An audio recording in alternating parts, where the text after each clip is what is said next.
Good evening, everyone. Hello. It's episode 207 of Rail Natter. What is to become of Great British Railways? Yes, the Rail Reform Bill was published, last week? And it only seems right that we have a look at it. It's a bit of a page turn. I'm not sure to the extent to which we'll flick through. There's several documents. We're not going to go through all four of them. But there's the bill itself, the draft Rail Reform Bill. There are some explanatory notes that I dare say are where we'll spend most of our time. Then there's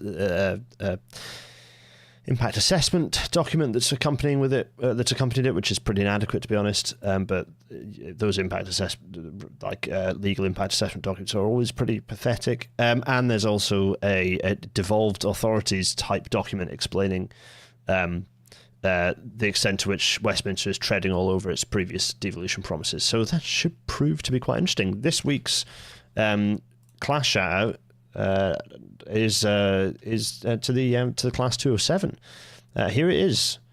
It's a DMU, and it looks Mark 1 based and pretty haggard. There we go. That's a nice. Where's it going through? Sanderstead. Is that a place? Probably. This photo looks like it's seen better days, given that this part of it appears to be poking through the photo seems to have burned out with a cigarette hole, but it's a nice picture of it in action with the big giant coupling the big giant black triangle, which refers to the type of coupling and what else it can actually be attached to. Anyway, there we are, the 207. Enough time for waffling. We need Michael C. You're a spanner now, by the way. Thanks for your comments on it. Thanks for everyone's comments on recent episodes, by the way. We did have a shout out to the people who joined the Sea-Link episode a couple of weeks ago, or rather, clearly there's been a surge in sort of new people coming to the podcast via the Sea-Link episode, weirdly. And maybe because there's a lack of Sea-Link content on YouTube. Maybe there isn't. Maybe there's loads, and I just came up in it. In any case, actually, it's not a very 60s photo. This is a very 70s and indeed early 80s image, I dare say. In fact, this looks to me to be a bit 80s, in fact. Anyway, the shout out to those people who joined the Sea-Link episode and were very angry at the format. They're very, very angry. They're very upset at the thing I just did, the arming, the fact that this is live, because if it wasn't live, it would mostly not exist. And if it wasn't live, you lot wouldn't be here as well. Good local time of day, Tanith Rosenbaum. Hello. We're very close to 10,000 subscribers. Please do subscribe. Yes, absolutely, Michael C. Everyone in the chat knows what the deal is. Anyway, on that note, if you haven't subscribed already, you can't speak in the chat. But also, please do subscribe. Number of subscribers is important for some reason. Everyone. No, I'm getting ahead of myself. Everyone, welcome to tonight's Rail Natter.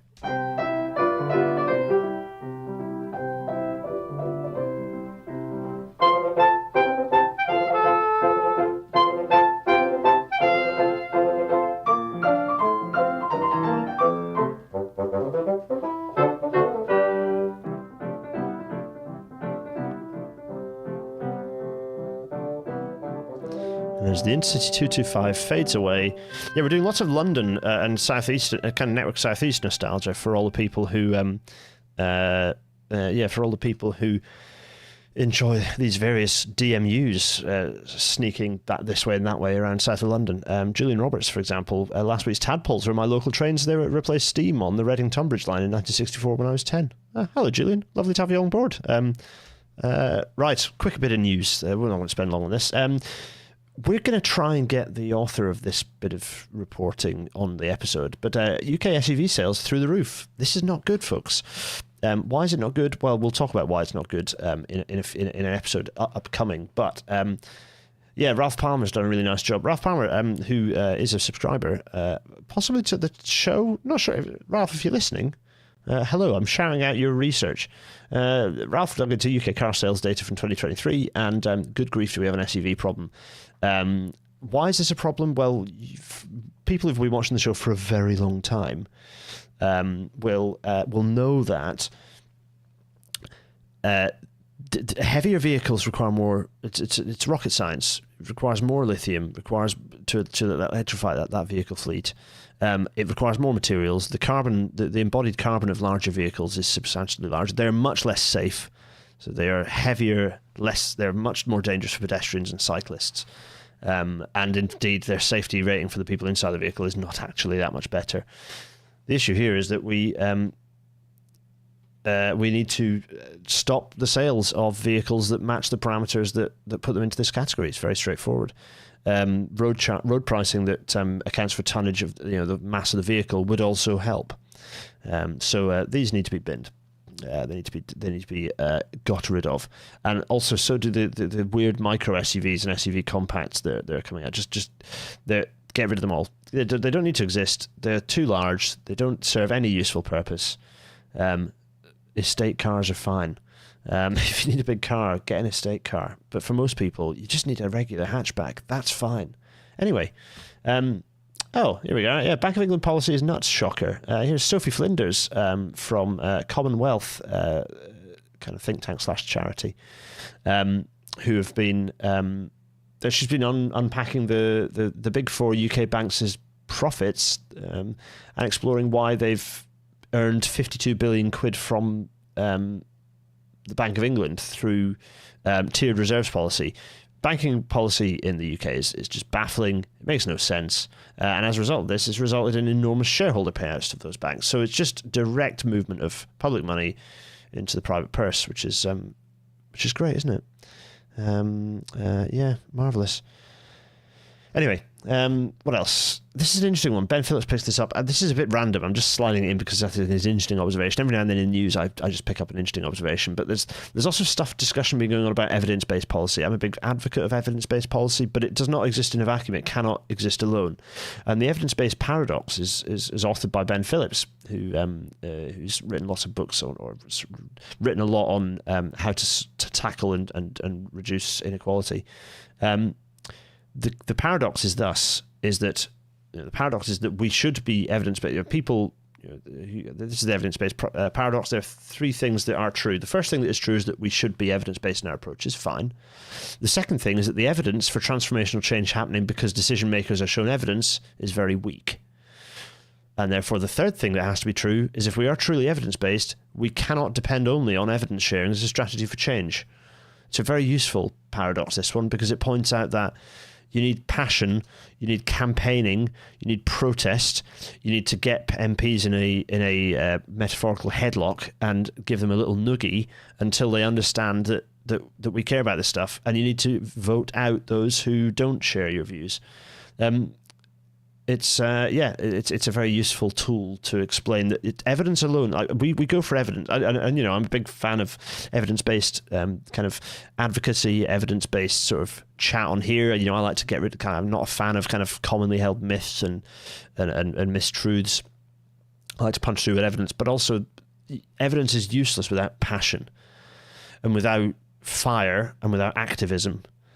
And so this is a really nice bit of writing. The evidence-based paradox is a really nice thing for us to hold, for all of us as rail natter kind of people, all of you who I know what you're like as an audience. You're lovely, and you all share the kind of the desire to have evidence behind what we do and do the right thing.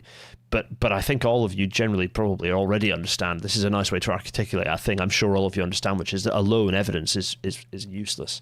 It has to be paired with power, with passion, and with protest in lots of cases. So, very useful. Talking of which, let's go to this little tweet here from the UK Prime Minister. Yes, Sunak is once again lying to you because, and I was on a bit of news yesterday or the day before, was it, talking about this. This 5 billion, 4.7 billion quid transforming transport across the North and Midlands made possible by reallocated HS2 funding. It isn't that's literally a lie. Literally a lie, because that doesn't exist. These jobs, if they had all these things that they're saying they're doing, if they had a business case, I hate that phrase, but basically the way that Treasury funding works, and kind of you see the logic behind it in a way, is if they wash their face in terms of having a positive return, then then you can just borrow to pay for them. That's fine. You can do that on merit per project basis. They don't require set ring-fenced funding, because that's not how borrowing works. This is the fiction of the government credit card. And they're just buying into this, they're desperately trying to buy into this thing. Horrifying. And it is nonsense. And what's fun is that they're losing. I'll have a lot of time for Philip Hague. Lots of, but I don't think Philip would be he holds a fairly central, I wouldn't say centrist is probably a bit mean, but probably, holds a pretty centrally political position, and is pretty middle of the road in terms of his how fiery his language gets when he's when in his journalism, which makes him generally a pretty good person to kind of read. Certainly isn't. I wouldn't describe him in that. Often centrist just means right wing when you pull the bandana off their head. Well, I think in Philip's writing generally that isn't the case. Some pretty good writing, particularly on accessibility, for example, and the last sentence in Philip's tweet here, which is, in fact, I'll read the whole thing. Government has ditched a long-term strategic transport project in favour of local cash. It's pledging high-speed line from Manchester to Liverpool. It's axed Manchester to Birmingham.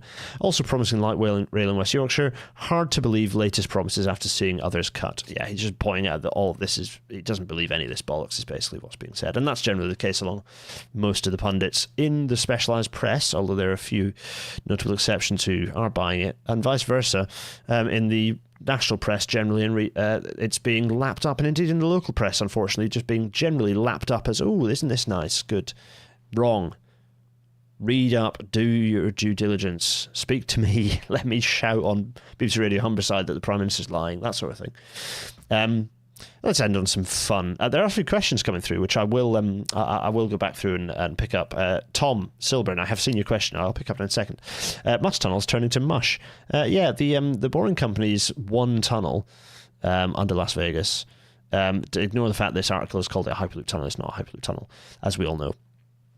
There is what appears to be a mixture of just like general unpleasant waste, like soil and water, but that's being mixed in with grout, with what seems to be quite an acrid grout that's kind of a cementitious grout that's burning the skin of anyone who touches it, and apparently has the consistency of a milkshake. And this waste, apparently they have to scoop it up and put it in concrete vats, one of which fell off a wall and crushed someone, severely injuring them, and has resulted in OSHA charging them some cash. So it's all good. It's all going well for the Boring Company. This thing, we haven't seen the last of it, but it's not going to be long before we do see the last of it. I dare say that apparently 2 feet worth of, I think that's a mistypo in this article. It must be 2 inches worth. But yeah, apparently this kind of large build-up of slop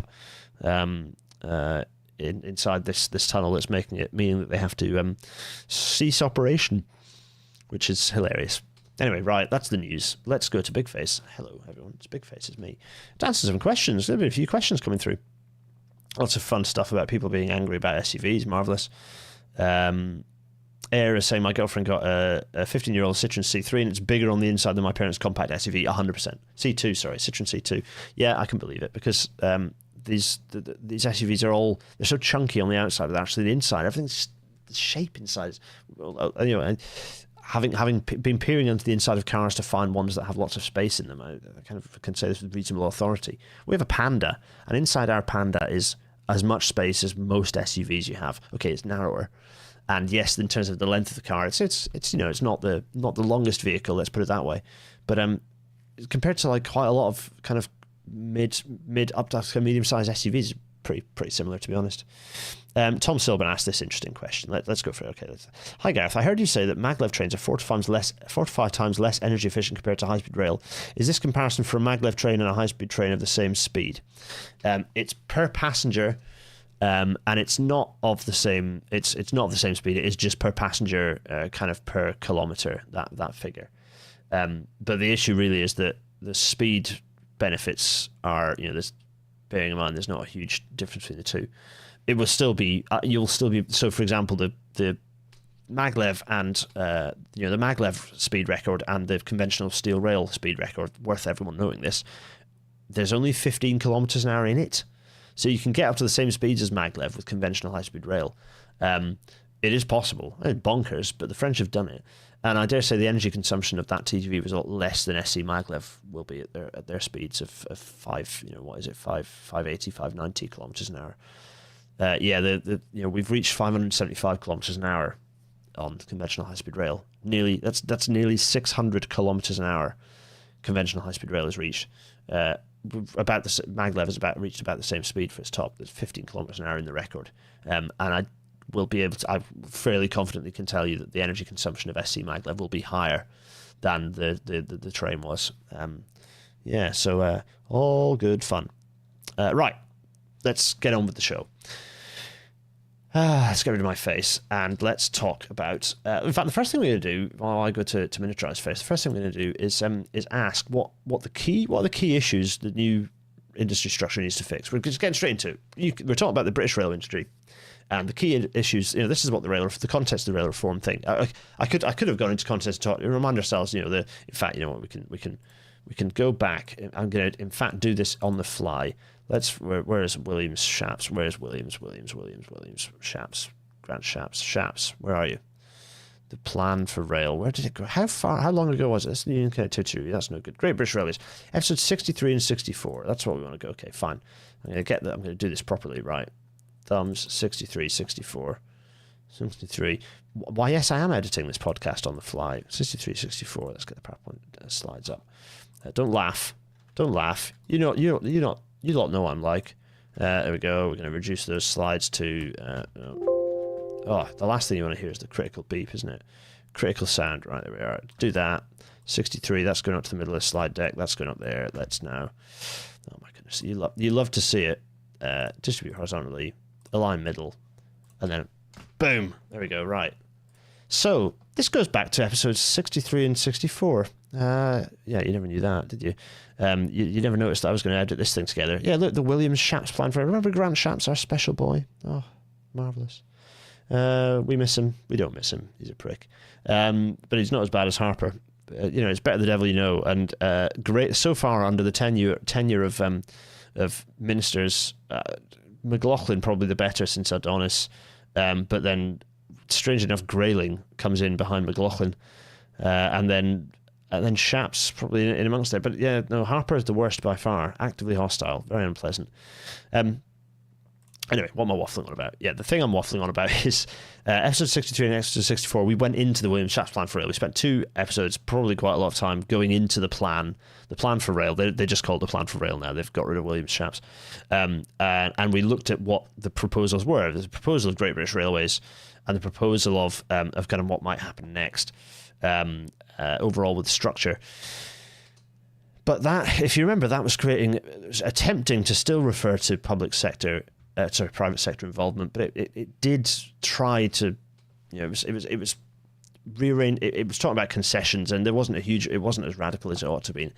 It's been watered down more since. And let's have a look at the paper, the things.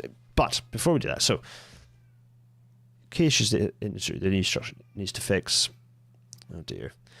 Key issues the industry needs to fix. Fine. So there we are. That's the context. So 5 issues that I've picked out. Not all these are. It's not an exhaustive list, but I think this is probably a reasonably good representation of some of the key problems in the industry. Number 1, the lack of whole industry purpose and the fact that there is zero strategic plan. Problem number 1. There is no purpose. The industry doesn't know what it's for. There is no strategic single guiding force of what's the industry's purpose. Why does it exist? At the front line, it's easy. Passengers turn up, you get them on the train. Freight trains, you get them loaded, you get them moving. So the front line, that's easy. But from a strategic perspective, there is no whole industry purpose, and as a result, there's zero strategic plan. There is no plan for the railway. Kind of related to that is the fact that there is zero strategic leadership or accountability. I was trying to find a picture of Andrew Haynes and Peter Hendy together, but there isn't one, strangely enough. I couldn't find a picture of the two of them together. As a result of that, I just put an empty chair on here instead. Zero strategic leadership or accountability. There is no leadership of our industry, none. And as a result of that, there is no accountability. No one takes responsibility for the problems that the industry is having. No one's taking responsibility for the lack of accessibility that we're still dealing with. No one's taking responsibility for the fact that trains, who's actually taking responsibility for the fact that these trains in this slice below have been how many years late? The fact that there are loads of areas where trains have where service. Who's taking accountability for the fact that services are being cut in places? There's just there is no accountability. And we have a highly fragmented and inefficient structure. And when I'm talking about inefficiencies and efficiencies, I'm not talking about getting rid of more frontline staff. I'm not talking about spending less money on infrastructure. I'm talking about the fact that enormous amounts of money are wasted on duplication of backroom staff, of duplication of lawyers, in fact, the existence of huge numbers of lawyers to pay for contracts between organizations that shouldn't have any kind of contractual relationship whatsoever other than being the same organization. It's a huge, highly fragmented and inefficient structure of our industry. It's shocking. The next thing is, of course, that the industry is completely beholden to party political whimsy. This wasn't necessarily always the case. Through the 80s, the industry kind of managed to waft its way through that without too much pain. Whereas at the moment, I mean, as we've seen with HS2, they can just announce stuff without any thought, without any process, that fundamentally wrecks the industry. And the last problem with the industry, which is a key problem then that absolutely relates to the others, is there is a significant volume of rentier economy bollocks in our industry. Just enormous amounts of money, of kind of structure and money that is, and this kind of relates to the middle one really. There's an enormous amount of pointless money that the industry is buying things that it by rights should just own, renting things rather that it should outright own. And in a way, in lots of things, the industry does own the things. It's renting things that it actually owns itself. So yeah, now we'll come back to these and see if the rail reform bill, see how it tackles any of these and see if it maybe solves any of these problems. Let's see. So jump back to the Railways Act 1993. The rail reform bill will modify this. It won't repeal it, sadly, but it will modify the Railways Act 1993. There are subsequent acts that have modified the RA 93, but the RA 93 by and large still stands as a piece of legislation. So the new bill, this is a draft of course, the description of it is fairly short and sweet compared to the RA 93. The rail reform bill, a bill to provide for there to be an integrated rail body and for its functions, to amend the law relating to the provision and regulation of railway services, to make provision about international interests in railway rolling stock, interesting, and for connected purposes. There we go. So it'll be interesting to see what this looks like. So we're going to dig in. Let's have a look, shall we? So the first thing we're going to do is fire these up. We have got... this is where I need to get my mouse back. Let's bring the old capture cursor. There we go. So you can see the mouse. There we are. The mouse is here. So on the one hand, we have the rail reform bill here, and we'll go through it. On the other hand, we have the explanatory notes. These are the explanatory notes that... sorry about the mess of Acrobat, by the way. Sister don't have an Acrobat license, and so it's a lot harder to hide all the extra gubbins on the new versions of Reader. Anyway, I digress. So, let me see here. So, sorry, this is. Tell you what, I'm going to go big face briefly and catch. There's some chat going on, so let's see. Alex Evans is actually asking, do you think SNCF and Alstom will run a souped-up version of their new TGVM to break 600 kilometers an hour? They seem to do this with every new generation of TGV. There'll be people. There'll be nerds talking about it within there, for sure. Harper only outdone by Marples. Yeah, probably. On par, perhaps. Let's see. Yeah, Siemens. It'd be fun if Siemens attempted to try and break the speed record. They know that it's vanity and pointless and possibly very expensive, so they don't bother. They do hold the unmodified rail speed record, one of the Chinese contract Valaras. That's a very good point, actually. Yeah, good point, Alex. So, Deirdre, hello. Detour is here in the chat. Marvellous to see you. Alice Air. Occupational Health have spent more time sending emails to the railway company with me CC'd in demanding an extra fee than it would have spent if it just spoke to me a second time. Yeah, absolutely. Hopeless. Right, so, let's get cracking, shall we? Yes, I'm looking a bit rough. I'm sorry. I'm awake far too late every evening not with baby, but with book, and also with baby. Well, I'm not doing enough baby. Thankfully, baby is sleeping a little better, although that wasn't an earlier wake up, which is not the best. Anyway, I digress. So, for those of you who are joining this who don't know about RailNatter, this is live, and so all this waffle happened because I'm currently driving 3 screens, one of which is let's just remind everyone here. Look, hello, it's me up here. There's the mic boom. There's a screen there. There's with the things. There's the screen there with the dashboard. That there is the hello everyone. I'm waving at the thing, and there's also the screen there with the chat going. It's all here. It's worth it. I'm driving a podcast live with all the shindigs happening. It's worth it because it means that I have the chat going on live. I've yet to have anyone name another podcast that exists like this regularly. Can anyone do it? Are there any other podcasts that have you lovely lot chatting to me live? I don't know, but you can do that. That's the point. So I'm sacrificing quality because A, if this was edited every week, it wouldn't exist because I don't have the time to do that. And B, I know I'm not. You lovely lot in the chat don't need to justify this. I'm just kind of pointing it out for reference. B, the live stuff is really valuable, and that was why the podcast started, was because it was off the back of those nice live Q&As that I absolutely love doing. So that's kind of what Rail Natter is about. That's its USP. That's why just having me sat here chatting as a one guy in a podcast is a bit rubbish. It's always, the chat always makes it work, or I get a guest if it's a pre-record. Anyway, right, enough of this waffle. Let's do this. So, let's get my small face back. So here's the draft rail reform bill. How many pages are we looking at? It's there might be some page skipping. If that hurts your eyes, please look away now. I'm doing it a bit more slowly now. So there's quite a lot of detail there. The schedules, licensing. Oh golly, right. So what I propose is that we can maybe turn to the right pages, but we're going to follow the explanatory notes. So you can all download this stuff. It's all available. Very high quality document, as you can see by the fact that all of these auto-generated text fields haven't auto-generated, which is hilarious. So that's not gone well. So explanatory notes, fine. They should be read alongside the draft rail reform bill. Yeah, fine. They're not intended to be a comprehensive description of the draft rail reform bill. Yeah, also fine.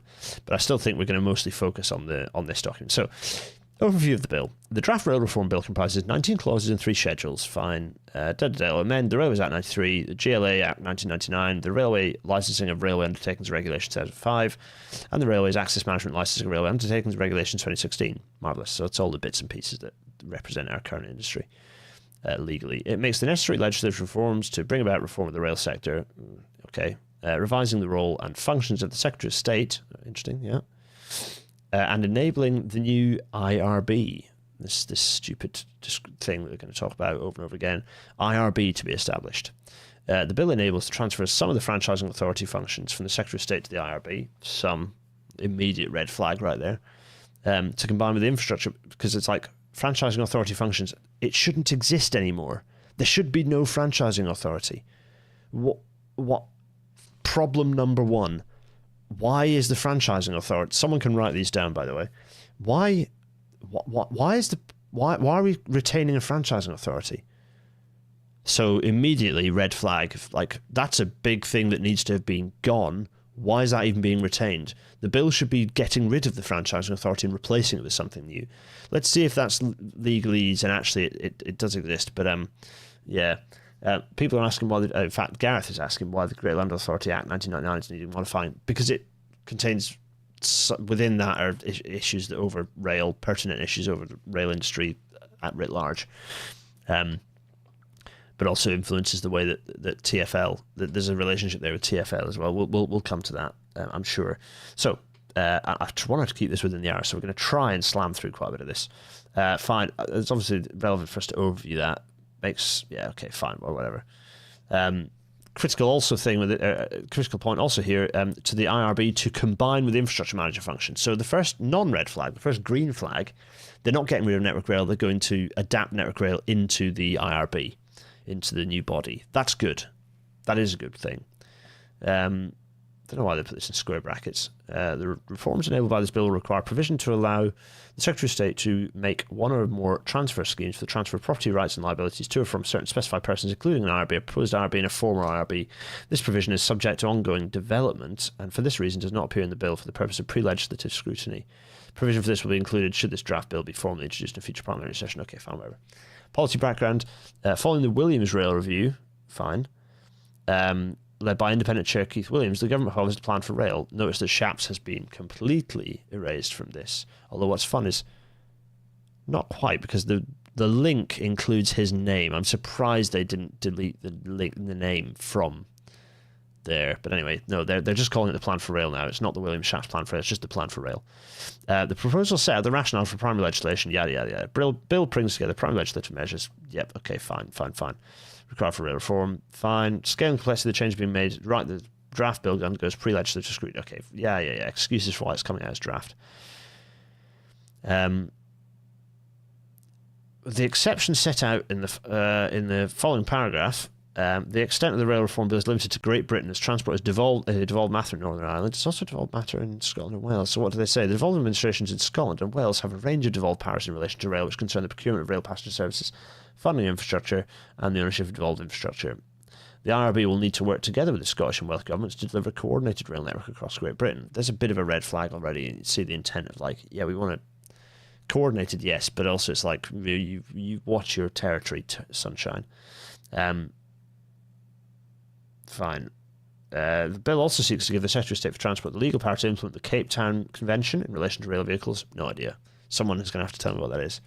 I'm ignorant of this. And the Luxembourg Rail Protocol, which relates specifically to rail vehicles in the United Kingdom. Again, someone will have to tell me what this means. This provision engages the legislative consent process in Northern Ireland.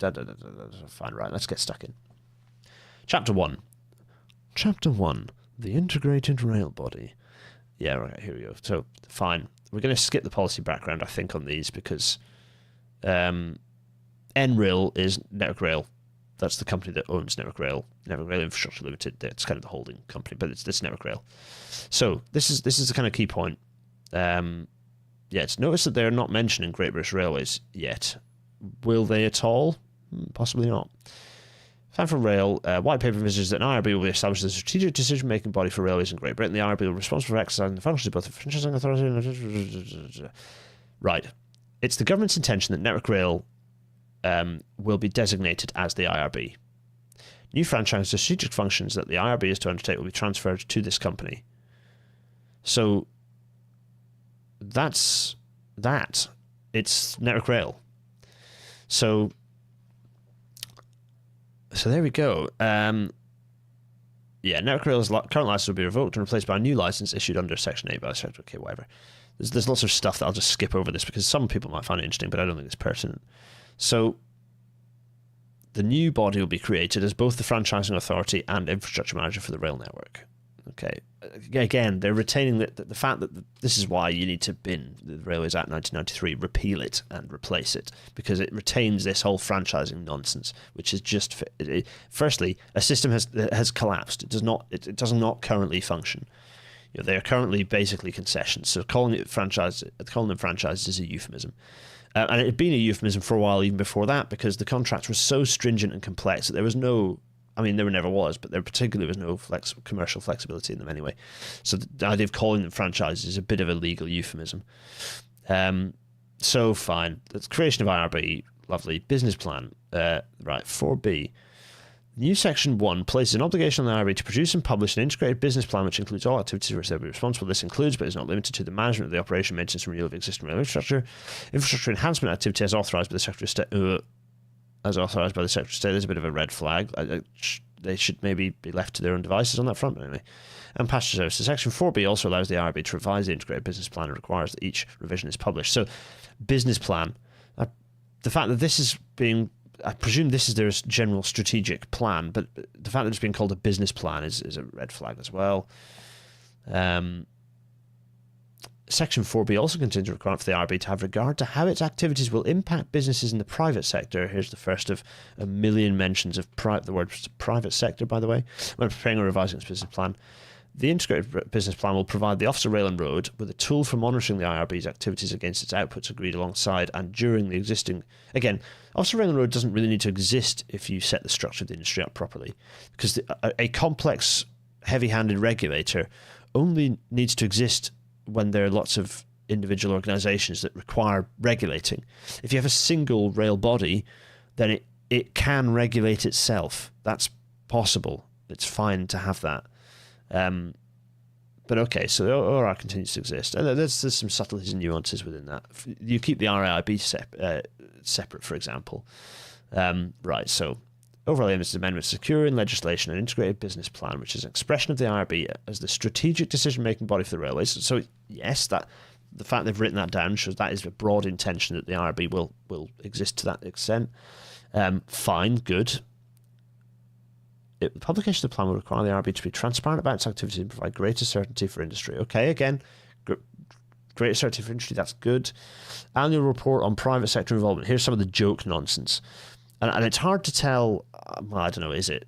It's hard to tell whether this is a fop to Treasury and some of the weirdo MPs who care about this stuff, or whether this is actually because that's really strongly what the authors of this believe. And I think it's probably both simultaneously. This section requires the IRB to prepare... So this is 4C. Let's keep going. So this is 4A, 4B. So there's stuff about the IRB. Looking at the Rail Reform Bill. 4B is the business plan. Again, I would never call it a business plan. It should be the strategic plan, and it should not talk about being a business plan. It should talk about the strategic aims and how those aims. This is where I would put in the connection to, and I'd make no bones about it, mode share and driving mode shift towards rail. This is where that relationship between Parliament and the accountability of the organisation would go. So the business plan, well, I would get rid of the word business, call it strategic plan, would tie back into delivering that target, the requirements of the Secretary of State, because that's essentially what the line of command would look like. 4C, here's the IRB must prepare a report setting out what it has done during each financial year to increase the involvement of businesses in the private sector in the provision of railway services. What? So, bearing in mind a lot of the problems in the current rail industry is this striving to involve the private sector in a geographic monopoly, and as a result creating as much fragmentation as possible to create as much space for the private sector. What the... Yeah, this makes no sense. It doesn't make any sense. What? I mean, it does. You can see why, but this is a bit like the current Tory party lunacy. It's like the reason the railways industry hasn't succeeded is because we didn't privatise it enough. We didn't do enough private sector stuff. That's why it didn't work. It's not because fundamentally we're chasing after a complete nonsense. It's because we didn't do it enough. We haven't done capitalism properly. It's why capitalism doesn't work. We haven't done it. It's like the puritanical mania. As friend of the show, Dr. Kevin Tennant pointed out, the point of the rail industry is not for itself to be a tool to enrich the private sector by creating lots of opportunities for the private sector to be personally involved. The private sector will benefit by there being a strong rail sector, a strong rail industry delivering rail services, both passenger and freight. Private sector then benefits from the rail industry being good.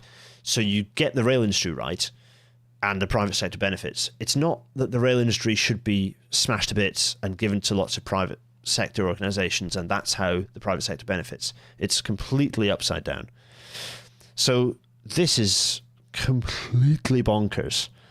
Whether this is a FOP, the thing is, the trouble with the FOP is that what it has done during each financial year to increase the involvement of businesses in the private sector and the provision of railway services, bearing in mind that what do we have? Was it like 4,000 or 5,000, 6,000 suppliers to Network Rail alone? All of the rolling stock operating companies having increased their profits to multiple hundreds of millions of pounds a year. Franchising organisations, companies, train operating companies that are just collapsing like dominoes one by one because they don't work. So this is very problematic. 4C as a clause is a real big red flag. That's like I'm not just raising a flag. I've like set dynamite to the mast and I've blown the mast off, and I've just decided to set fire to the ship to warn others that danger is approaching. A mess. So right, let's jump back to our guidance. Jump back to our kind of explanatory notes. 4D. This allows the Secretary of State to direct or guide the IRB in the way it carries out its functions. Okay. The Secretary of State may from time to time give the IRB directions or guidance about the manner in which it is to exercise its functions. Right. A function is only to be exercised, may provide... Okay, so basically this allows the Secretary of State to say, you're only allowed to do this type of activity after you've consulted me or with my consent. This is another massive red flag. It's like this level of accountability needs to exist. But it's like, if you've got a Secretary of State who believes in the right thing, that's fine. If you have a Secretary of State who believes in the wrong thing, like the current one, that's a problem. So that needs, it's not necessarily a disaster, but that is, understanding where those pins are put for the Secretary of State to say yes or no to things is really important. Right. Anyway, right, let's see. In exercising its functions, the IRB must have regard to any guidance given to it under subsection 1. Secretary of State saying stuff, fine. Directions and guidance given to the IRB under subsection 1 must be published by the Secretary of State in such manner as the Secretary of State considers appropriate. No, I don't like that. No, it should be published publicly so that everything is visible. because it's a public body, so everything should be visible and transparent. There should be no such thing as commercial sensitivity. Publish the damn shit. So, right, there we go. That's basically, it's pretty self-explanatory, to be honest. You have to tie it back to democratic accountability, and the democratic oversight comes from Parliament, comes from the Secretary of State and from Parliament, really, but the Secretary of State should, in theory, be doing things that Parliament has directed them. So, levy, 4E. This section gives the ORR a new statutory power to require the IRB to pay a levy to cover ORR's cost incurred in carrying out its railway functions, accepted safety functions. So is this just that the ORR is now going to get paid by the IRB in pastorals? I don't know. We don't care about that. Oh, the levy will replace the fee currently levied on Network Rail under its network license. Okay, fine, whatever. It just provides a guaranteed funding source independent of any condition of the IRB's license. Fine. Lovely. Shadow directors. The Secretary of State already has some protection against the risk of being regarded as a shadow director of the new rail body under the Companies Act. So this like it exists as a company because that's the way we've done it. Rather than it being a public body, it's still a company. But fine, whatever. It's the way we do things nowadays, and it's not necessarily a complete disaster. Secretary of State has to not be a shadow director because that's bad and causes legal problems. The Secretary of State is not to be regarded as a shadow director of the IRB for the purpose of any provision of the Companies Acts. The IRB is not to be regarded as a shadow director of a franchisee. So again, it's like, no, those shouldn't exist. They shouldn't exist. Ugh. The IRB is not to be regarded as a shadow director of a body corporate providing services for the carriage of passengers under Section 30 of this Act. That's also a bit of a red flag. Like, surely that's not... Anyway, I'm not a lawyer. I'm not into the way that the law works, so... Yeah. So, right. Let's. Right. So that's the end of chapter 1. Let's have a quick pause for questions, shall we? Let's get my face up. It's already 2042. Oh my goodness. We're some way through. We're going to hammer through this as best we can. I'm going to try and pick up the pace a bit. Yeah, IRB is the legal name. GBR is still planned as the brand. Yeah, possibly, but I think that's up in the air a little bit at the moment. Right, so the first question we've had is from Jamie B. How likely is it that the bill will get passed before the election? 0 chance. But the reason it's this is pertinent right now is because Labour are probably just going to deliver this as it is. They don't care. They're going to pay so little attention to transport. I don't think they're going to do anything differently. So I don't see... I don't see... lots of people are saying there's no point in analysing this and looking at this and paying any attention to it, but actually it probably sets the direction that Labour will take as well, so it is worth having a look at and understanding. Let's have a look. Let's see. So, Chapter 2, Franchising. Do at me if you've got a question, because there's a lot of chat going on, and great, do keep having all that chat. If you've got a question, you can use the @ button and type my name, and it comes up in red, and then I can answer those questions. So, do that. Right, let's get rid of my face and keep going. Chapter 2, Franchising. The IRB will become the appropriate franchising authority. Okay, franchising authority, Clause 2, ensure the relevant parts of the definition of appropriate franchising, they're fine. Franchise agreements refer to agreements between an appropriate franchising authority and another party. Okay, so, yeah, fine. Yeah, so this is where the like... this is basically sort of not really changing much. It's a short section. Franchising-related matters. It's not really saying very much at all.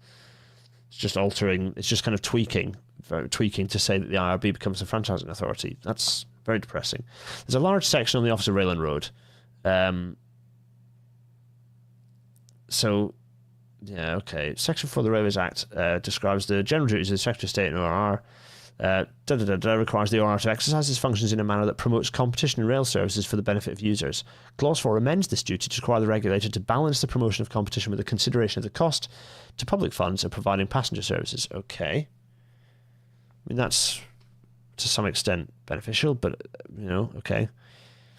Fine. Let's skip through this because I don't want to dwell on the ORR. It's not hugely... I mean, it is influential. It does make a difference. Review of access charges by the Office of Rail and Road. So the process for a review of access charges by the ORR. Again, access charges that will need to exist because I think there is you have open access operators, freight operators who pay track access charges. But okay, fair enough. Review those. A rail dispute resolution scheme, fine, okay. So we've skipped through that because, frankly, I don't think it's hugely insightful at this point. Chapter 4. Yeah. Fine. Clause. The chapters and the clauses have disassociated. So we're now on clause 7 here. Amendment to the Railways Access Regulation. Okay, fine. Right. Clause 7. This is authorization, access, and management. So this looks very wordy. Let's see. This is a new definition added to the 2016 regulations to enable clear referencing of the IRB. This allows the IRB to identify the regulations. This is about enabling the IRB to become an infrastructure manager under the definition of the 2016 regulations. Okay, fine. So going through this, this is because charging and capacity allocation are functions the infrastructure manager is responsible for, cannot be held by an infrastructure manager who works closely with railway operators. So it's just changing it's kind of saying, well, the infrastructure manager allocated space for different train operators before, and now that's going to change because they're now also the franchise holder, and it's dealing with the sort of subtleties and nuances of still having franchising in the works, by the way, and making that all more complicated, because you wouldn't need to worry about that quite as much. There just do need to be protections on the operators who aren't incumbent, IRB, even if I created British Rail as I want to, and we'll talk about that in a sec. I'd still want there to be the provision for open access for freight operators, for example, to continue doing what they do, and that does require some level of protection to make sure that the incumbent doesn't just stop providing any paths for the non-BR services. So that does need to be considered, and there is some subtlety and nuance on that and how that works. The IRB and its associated railway operators, okay, this is interesting, will be exempt only from payments to each other after this amendment. All other requirements on performance schemes in Regulation 6 and Schedule 3 will apply to them. So this is things like various scheduled payments, but in theory that's Schedule 4 and Schedule 8 out of the window, which is good, to each other. This will include factors such as attributing cost and delay. Okay, fine, but yeah. This is all stuff to do with like delay attribution and the extent to which funds are paid to different organisations. Of course, yeah, I don't think open access passenger operators really have a place in the UK, but that's another story. Sam Williamson saying it's a very depressing prognosis on Labour. Do you not have any kind of in there? Oh yeah, I have lots of connections with the team there, but they're increasingly detaching themselves from speaking to rail experts because rail experts are telling them things they don't want to hear, and as that happens, they've kind of gone in hidden from things a bit. They've gone into lockdown a bit as this review, Jürgen Maher's review, is ongoing as well. So yeah, they've gone to ground a little bit. Some of the things have been sent from the shadow team. Anyway, yeah, hopefully we'll continue to have a pathway of contact there. But I think, I've been increasingly, speaking my mind as to where I think that's going at the moment, Sam. Xander, if IRB are clever about how they exactly define private sector involvement, they can do all sorts of clever things like thinking research, innovation, etc., exports as well. Yeah, possibly. Anyway, right. Clause 8: Railway Transport Services Authorisation, Access and Management. So this is all very fiddly and doesn't really gain us. So digging into the detail of this and trying to pick out the salient features is not necessarily the easiest. I'm doing this with you all with me. Page turn. You remember page turns? Page turns are where we're doing this together. You're experiencing me looking through the document. We can do a roundup if we want to kind of pick out the key flags, the red flags. But we're doing this together, folks. So this is the okay, right. This clause introduces a delegated power for the Secretary of State to make provisions for and in relation to rail markets by regulations. These regulations to be made by statutory instrument using the affirmative procedure. Fine. Rail markets legislation covers the function of the various markets that are part of the rail market. The scope of the delegated power includes the role and functions of bodies managing the railway network, other facilities for trains and train services, and their interactions with regard to access and charging, as well as enforcement provisions. The making of provisions related to rail markets legislation encompasses any matter that is currently in the Railway Regulation 2005, Railways Regulation 2016, and any assimilated law made under the EU directives associated with them. Okay, fine. Okay. I think this is continuing to attempt to deal with the fact that I think this is a little bit of dealing with with competition law and like monopoly and state subsidy type stuff within here is my instinct on this. Yeah, it's interesting, isn't it? Okay, fine. Not entirely clear. Let's have a look at the actual legal stuff. So, authorization purpose, the Secretary of State may, by regulations, make provision about all this stuff. I don't like how much the Secretary of State's getting involved in stuff still. It's like, no, this should be the IRB, surely. Okay, but it's largely it's regulating the process. Fine. It's a bit about offences and okay, so fine. Right, rail passengers. Here we go. This clause, clause 8, railway transport services authorization access management. So, no, we've done that. Chapter 5, sorry, rail passengers. Clause 9, the Passengers Council. The purpose of this council is to represent the interests of passengers. I mean, this is what Transport Focus was all about, so I'm not quite sure why we're creating the Passengers Council, but okay. The new subsection widens the group of persons or bodies to which representations can be made. The amendment will enable the council to make presentations to the persons or body appropriate to resolve matter. And this will include the IRB. Okay, an amendment at blah blah blah blah blah blah. So we've created a Passengers Council. Fine, right. The relationship then with the London Transport Users Committee. So it just seems to just ignore Transport Focus, which I'm a bit puzzled by. The clause 9, but anyway, right. Clause 10. Anyone else have thoughts on that? Maybe, possibly. Clause 10. Yeah, okay. So it's just basically this is just describing what the relationship between the London Transport Users Committee and the IRB will be. Okay, fine. So it's not hugely critical. The DP-TAC, the Disabled Persons Transport Advisory Committee. Yeah, so this again, it's just minor kind of tweaks to make sure that those lines of accountability still exist. So that's fine. Chapter 6, miscellaneous. There we go. Okay. So electronic service of documents. A bit weird. Section 149 of the Railways Act 1993 sets out requirements for how documents referred to in the Act should be delivered. If it's to be given or served, it must be delivered or posted to recipient's proper address. This is amended to allow for the recognition of electronic documents and defines when such an electronic notice can be considered as served. Nice, okay. That's just fixing it hopelessly out-of-date bit of legislation. Fine. Repeal and revocation of spent and unnecessary provisions. This clause repeals and revokes various bits and pieces there. Yeah, bits that are no longer relevant. Public service obligations in transport regulations. Okay. Again, it's like so we will find someone who can pick into the legalese of some of these things, and I think the trouble is no one's looking at it in any detail because they know that it's considered to be bollocks. But the problem is that Labour aren't going to. I don't see them doing anything different. You know, they're singing from the same hymn sheet, so it's just going to be the same thing again. Right, Chapter 7, international interest in railway rolling stock. They need to right-click on their paragraphs and select Keep with Next for their chapter titles. For goodness' sake, I'll learn how to use Word. Yeah, okay, right. Thanks, Gareth. There's some good chat in the going on. Good chat discussion going on. Fine. Policy background. Right, there's a big old chunk on.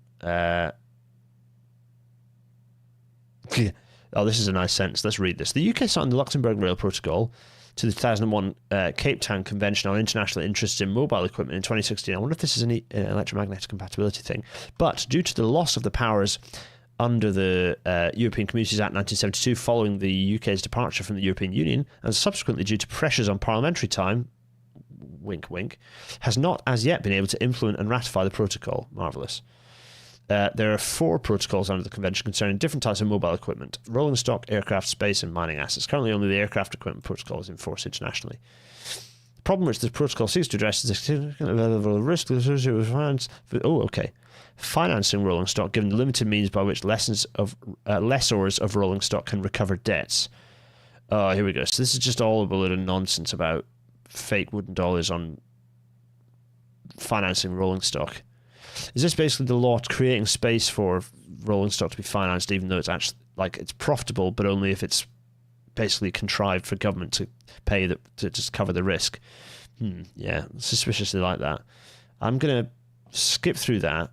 Fine, skip through that because we know the Roscoes are being retained. There's been no mention of changes to the rolling stock operating companies.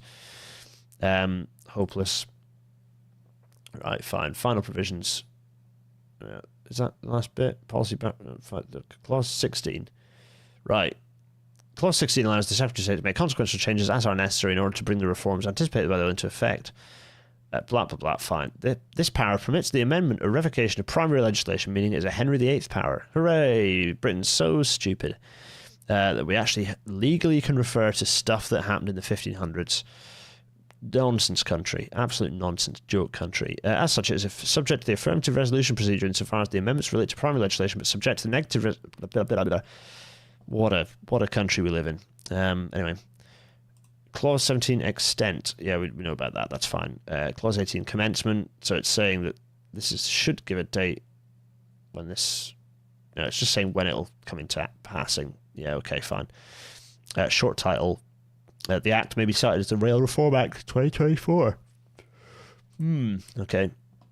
Right, so then the schedules that follow up. Oh, God, what? 2056. Oh, God. Okay, so... This is to do with inserting extra paragraphs into things.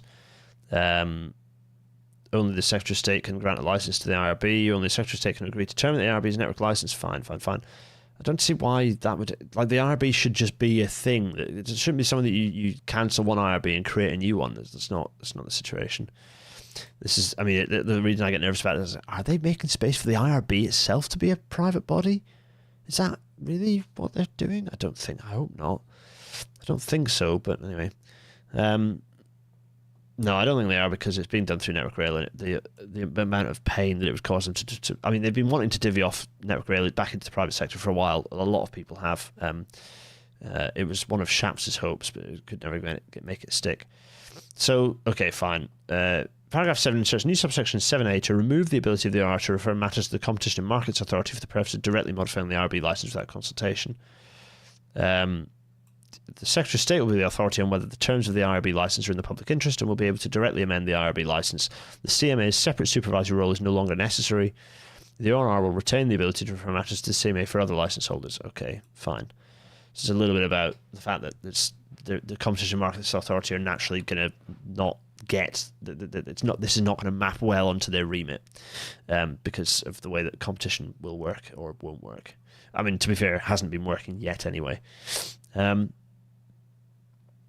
Okay, so golly, it's wordy. This section is wordy.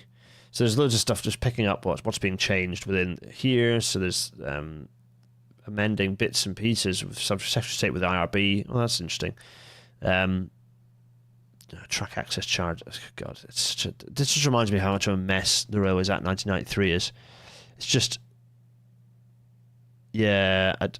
Barry Jones is saying, I'm not convinced that the authors have kept up with the evolution of the titles and roles that has led to the existence of Transport Focus. Yeah, I can believe that. I can absolutely believe that. Yeah, crikey. I feel like we need a Labour for HS2 group. Yeah. Let's do that. Yeah. Anyway, right. So there's just a lot of text here. They did do a very good job of summarising. What's interesting is they haven't really summarised what's being changed. I think the Bradshaw address came out, but didn't really say very much either. Okay, fine.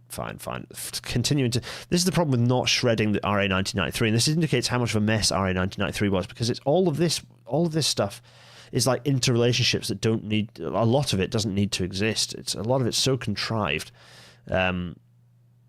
Penalties this way, that way. Yeah.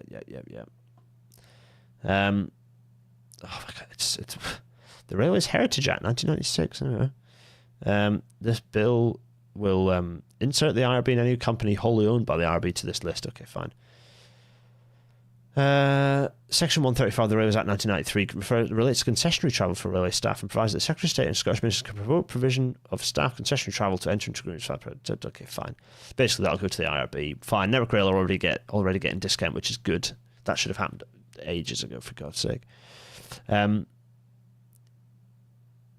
It's thick stuff, this. Oh my God. Okay, right. These notes are not hugely explanatory. They just seem to be saying what the bill says. Is it deliberate obfuscation? I don't know. Basically, if you look at what the bill is doing at the moment, it's just sort of swapping stuff in and out and say, swap this here, swap out IRB.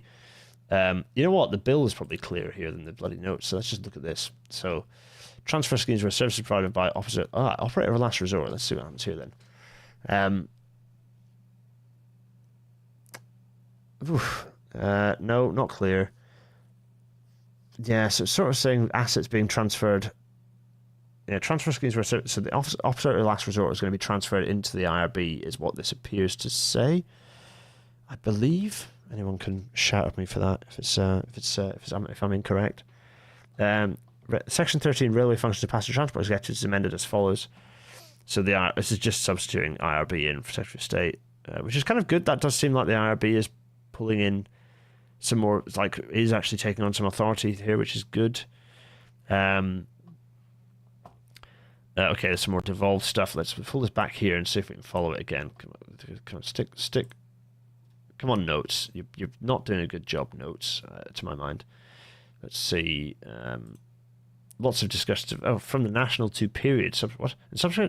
Crikey. Anyway, everyone should dive through this. We're missing out on the fun, juicy stuff because it doesn't seem to have been picked out very well in this documentation. Okay, review of access charges, commencement, final financial implications of the bill. This is interesting. The establishment of the IRB is expected to deliver net savings to the government of $575 million over the 7-year appraisal period compared with the do-nothing scenario. The savings of $1 billion over this period are offset by costs of about $400 million. Okay, fine. Further savings from the bill would accrue in the longer term, as well as a range of non-monetized benefits such as improved passenger experience, right? These financial costs and benefits are not exhaustive, and there is substantial uncertainty associated with the figures presented, which are subject to change. Okay, fine. Spending Review 2021 allocated $205 million to begin the mobilisation of the IRB between 22-23 and 24-25. Costs for later years will be agreed in subsequent spending reviews. Okay, right, lovely. So there's the general discussion of all that good stuff. Compatibility with the Environment Act 2021. The Rail Minister is of the view that the draft rail reform bill, as introduced for the purpose of pre-legislative scrutiny, contains one provision which, if enacted, would be environmental law for the purposes of Section 20 of the Environment Act. So fine. Such provision will not have the effect of reducing the level of environmental protection. Okay, fine, whatever.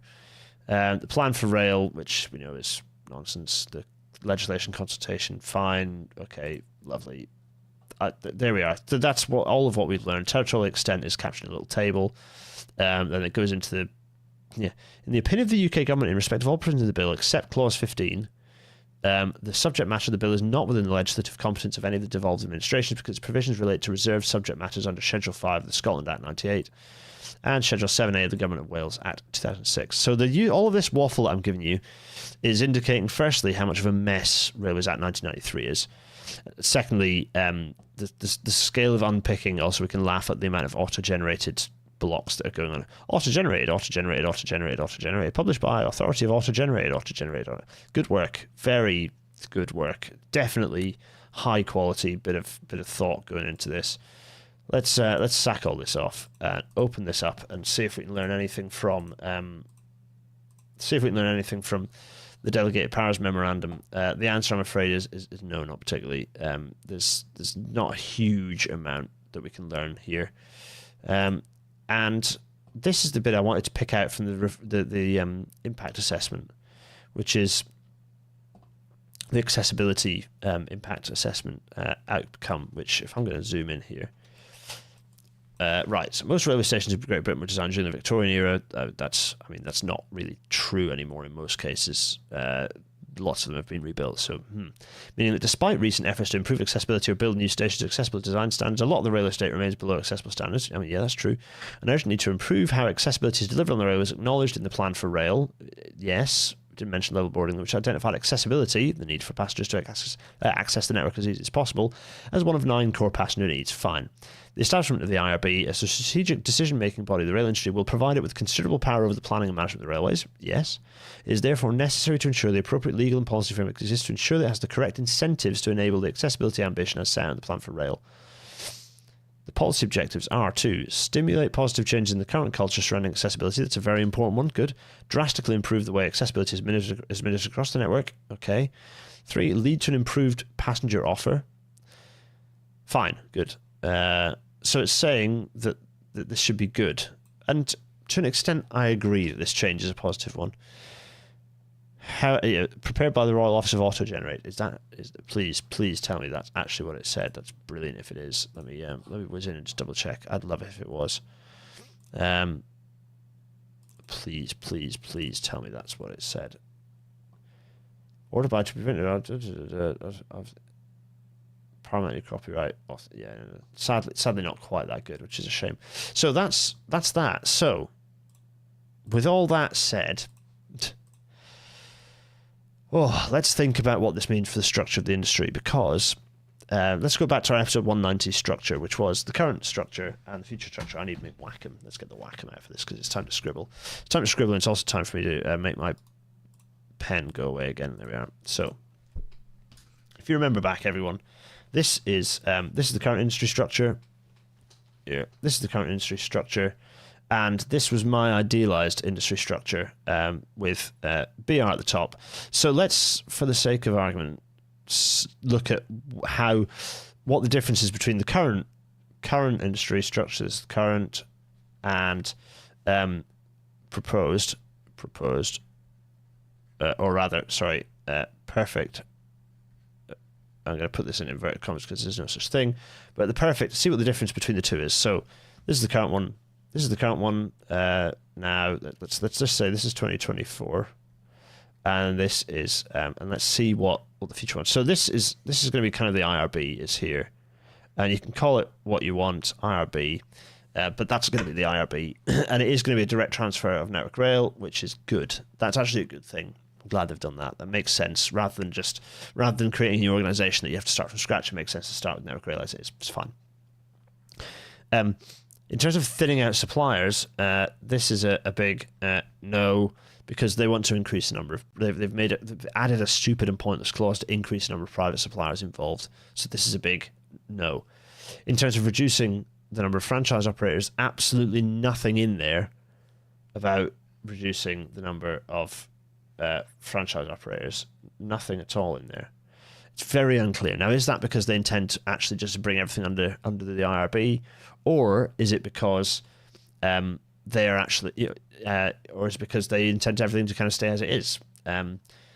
What about, for example, the open access operators? Well, all the discussions that the current government have been having with open access operators suggest that they want more presence in the market of open access operators, which is, by the way, bad news. I would get rid of Lumo. I would get rid of Hull Trains. And I'd get rid of Grand Central, because those should all be running services operated by they're extractive. They're benefiting basically entirely from the infrastructure that's paid for by the public. They're relying in some cases on depot facilities managed by the paid for by the public. So really, they shouldn't exist. And indeed, the profits that they're extracting from potentially useful services are profits that really ought to be going back into the system, not disappearing out. So yeah, I'd be getting rid of all of those. I know I kept them in my original structure, but it was more of a wind them down to their demise type situation, and you just lock them out. But I think we're seeing that these are going to basically be retained. So that means we're not going to have nice unified intercity operators. We're not going to have a nice unified regional operator. And also, critically, what does this mean for devolution? Because we've not seen any expansion. We saw the clause about passenger transport executives and their ability to operate rail services, and there was no change, no expansion in their ability to run services. That should be in the rail reform bill, and it isn't. So that's a big... absolutely nothing in there about considering freight. There was nothing about DRS, nothing that I could see. I just... So that... The Roscoes, they're all still they're still existing, still keeping the Roscoes. So obviously, I'd be sorry, my Wacom is I'm scribbling with Wacom in it. There, Wacom, why you squint? There we are. These guys, they extract all their money. They shouldn't exist. However, they are existing. They're getting transplanted straight in. Oh my God, sorry everyone, my Wacom is. I'm drawing very squint on my Wacom. I've lost touch with it. So let's just tidy that up. Sorry. So. Network Rail is going to be our fine. This lot, no, that's bad. In fact, let's go. So good, bad.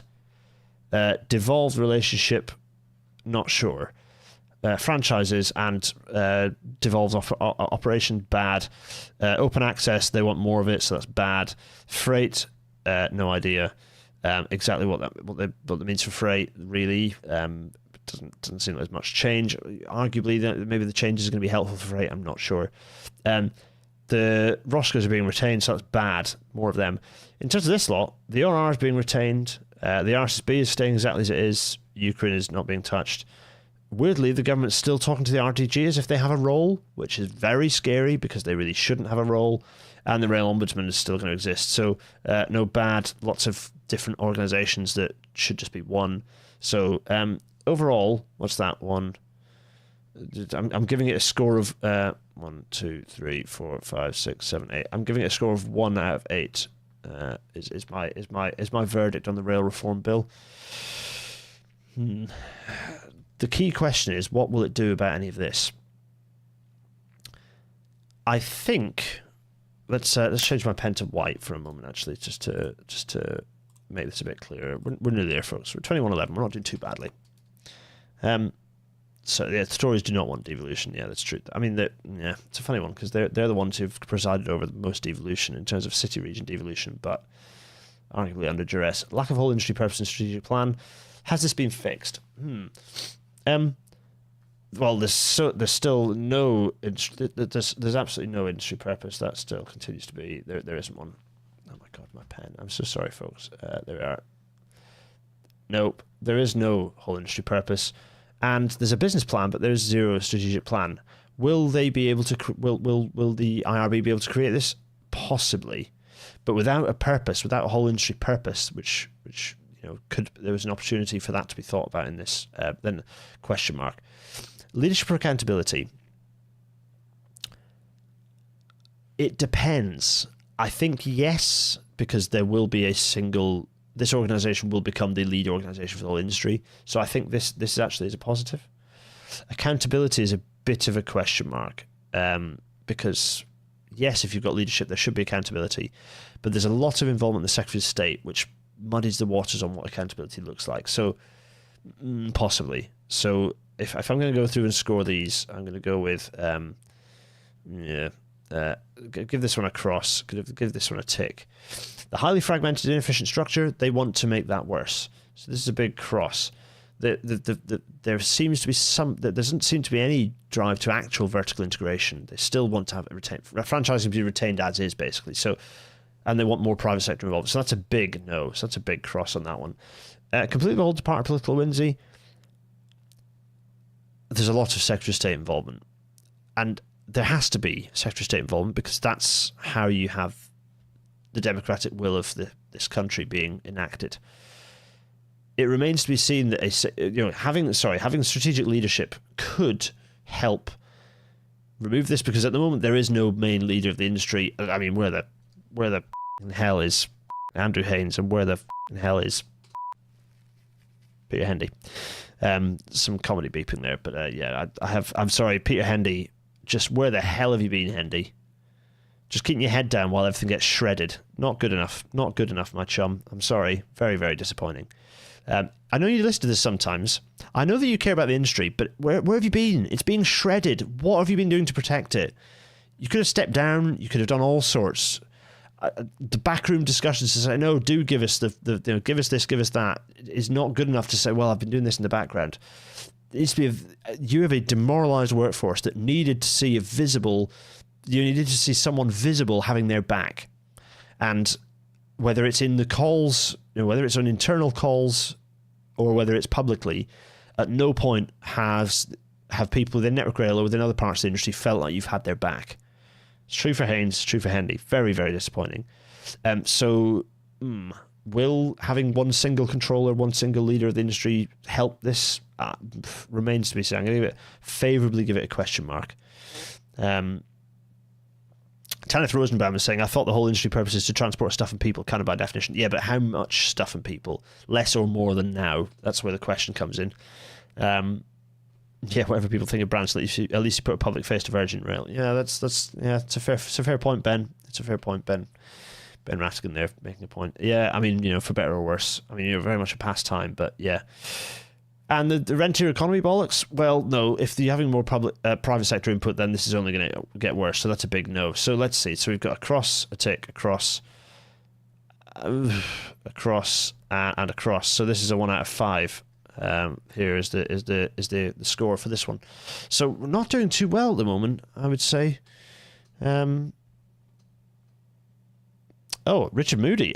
Katie Pennick is stepping down. Oh my goodness, she's stepping down from a role at Transport for All. We absolutely can extend RailNet's best wishes. In fact, I wanted to have Katie on the series for a very long time, and we've never quite managed to make it work. I need to reach out to Katie and either get her on anyway, or maybe she's a bit free if she's not in Transport for All, where she has to be a little bit central. Although Katie Pennick has done such a good job. Her representations in Parliament in the face of the ticket office closures were supreme, and she's done very well. So I suppose the question, given it's such a mess, is what will Labour do with this? Because Labour are very likely to win the next general election. That's generally the overall political consensus at this point. So the question is that what are Labour going to do with this? And my response to that is probably change it less than any of us would like.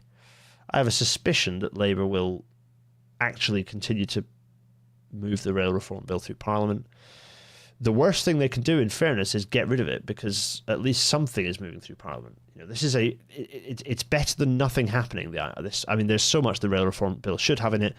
My general overall theme on the response to it is, it is a step in the right direction. The private sector stuff you can just kick out with a quick amendment later. So, whatever.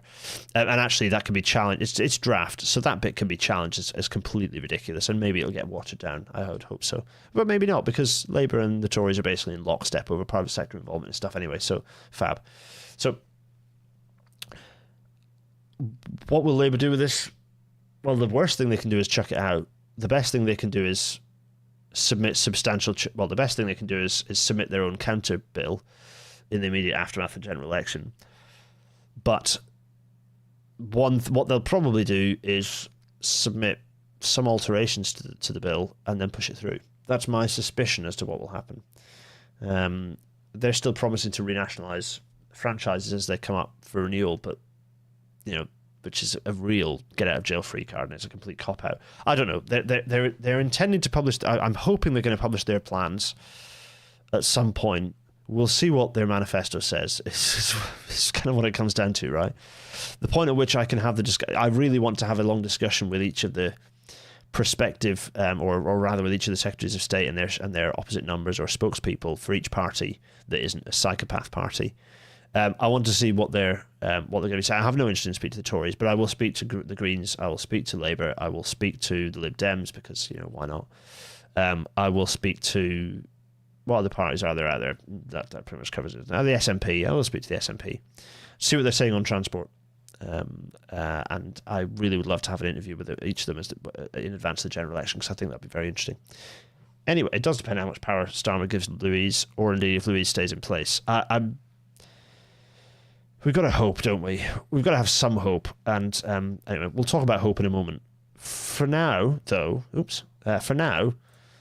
any other thoughts or questions? Gareth has been trying to keep track of the red flags and posted to Twitter tag RailNet. Thank you, Gareth. Very kind.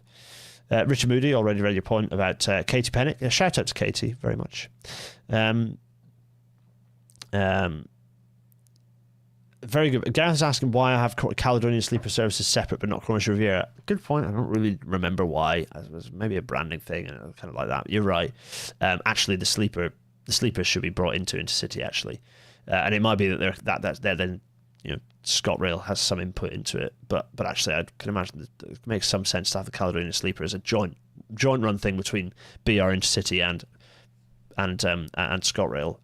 And then the Night Riviera should be part of Intercity, kind of as it used to be when the sleepers used to be part of Intercity. It is already nationalised, and ultimately, I suppose the reason I kept it there is because it's up to the devolved authorities to decide what they want to do with that. It is already nationalised by Scotland, so it would have to be somehow gobbled up. It's basically a Scottish brand, and you know what? They can do what they like with it, because that's fine for devolution. So Tanith Rosenbaum is asking if the historical experience with Labour is any measure, and that could probably be, or maybe is, an entire podcast on Trash Future. They'll do absolutely nothing at all while being busy with infighting. Yeah, absolutely. Bearing in mind what happened, we're kind of setting ourselves up for a very, very similar to a 1997 situation here. And what happened to the rail industry in the aftermath of 97? Everything stayed the same, if not got worse. They didn't change anything. They didn't do any of the stuff they promised, which was to reverse a lot of the Railways Act 1993 mess. So yeah, Ben Rattigan points out there hasn't been an easier time to renationalise and reform the railways. Seems like there is very little pushback from the public. I hope Labour don't miss this opportunity. It's an incredibly publicly popular policy. Renationalisation of the railways is a phenomenally popular policy, and yet, the trouble is it's not popular within the people who pay and give lots of gifts to and lobby vigorously government. So, and indeed shadow government. So yeah, difficult. Let's see. Anyway, right.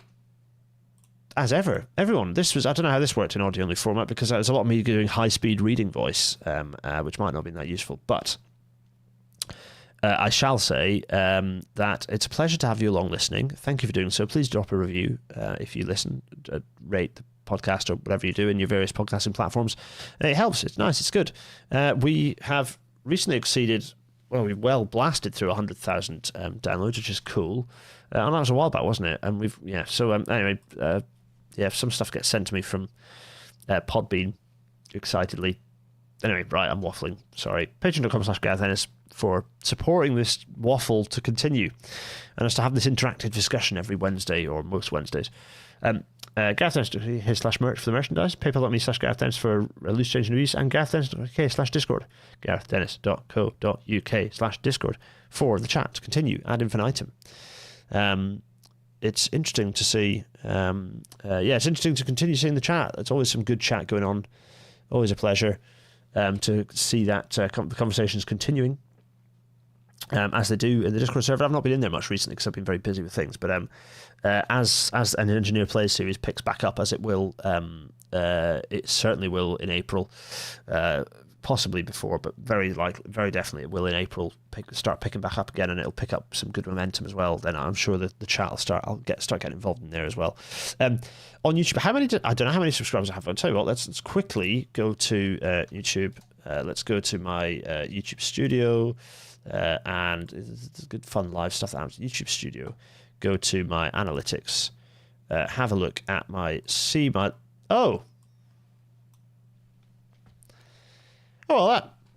that deserves a bit of celebration. Look, we've cracked 10,000 subscribers. That's exciting, isn't it? Hooray! Everyone who's just subscribed and made us reach 10,000 subscribers, thank you so much. That's fab. That's very exciting. Let's custom. Let's all time, lifetime. Yeah, what do we have? I started the channel. The channel kicked off in 2020. I mean, I suppose the channel did kick off in 2020 because that's when RailNatter started out, and it was a bit after that. That was going on, and then there's a big leap in the start of 2021. God knows why. And another big leap, and then another big leap, and then we had the bit of the push we had at the end of the year. We had a really good push. Actually, there's a big surge in subscribers in the last sort of kind of bit. We've lost one subscriber who's decided, you know what, you, Gareth Dennis, I'm not subscribing anymore. Anyway, right then, fab. Thank you so much. 10 kilo subscribers. That's very exciting. I think it does make a difference in terms of the algorithm as to what actually happens. Let's go the last 365 days. It went down to 1 and it's gone back up again. It's bouncing around all over the place. This surge at the beginning of the year. It's nice. It's a little birthday present. Anyway, fab. How cool. There's some top content if you want to see, by the way. Look, TRU is very popular. California Hydrogen Train Hell, recent upload, very popular as well. Interesting. C-Link, very popular. Oh, the Apprentice Question Time's picked up a bit. That's good. There we go.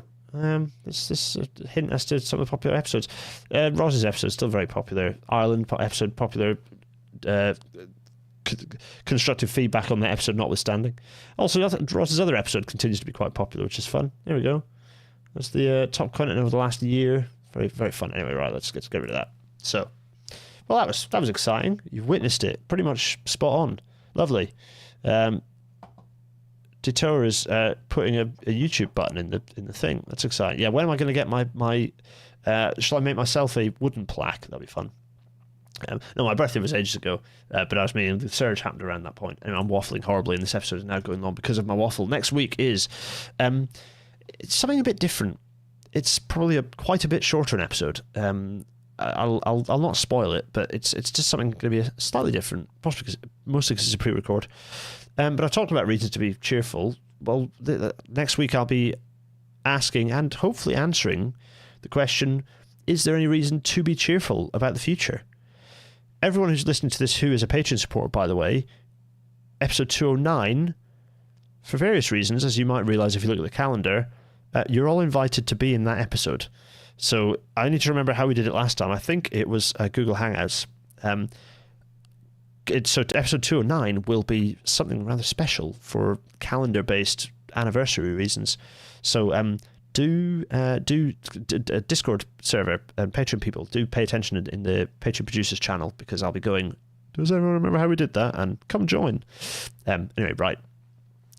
That's enough of that. That's episode 208 next week. Is there any reason to be cheerful about the future? I'm going to go big face. I'm going to wave vigorously at you all. I could 3D print just a shiny play button. Yeah, I could do, couldn't I? I'm going to wave vigorously. To all of those of you, I finally sent the emails out for you to get your prizes. Sorry that took so long, but I'm a wreck at the moment. I'm getting there, folks. I'm getting there. It's been a busy start to the year, work and book and everything. But much love to all of you. Short because there's not much to be cheerful about. No, short for other production reasons. Hopefully it all will become clear next week, right? Cheerio, everyone. Cheerio.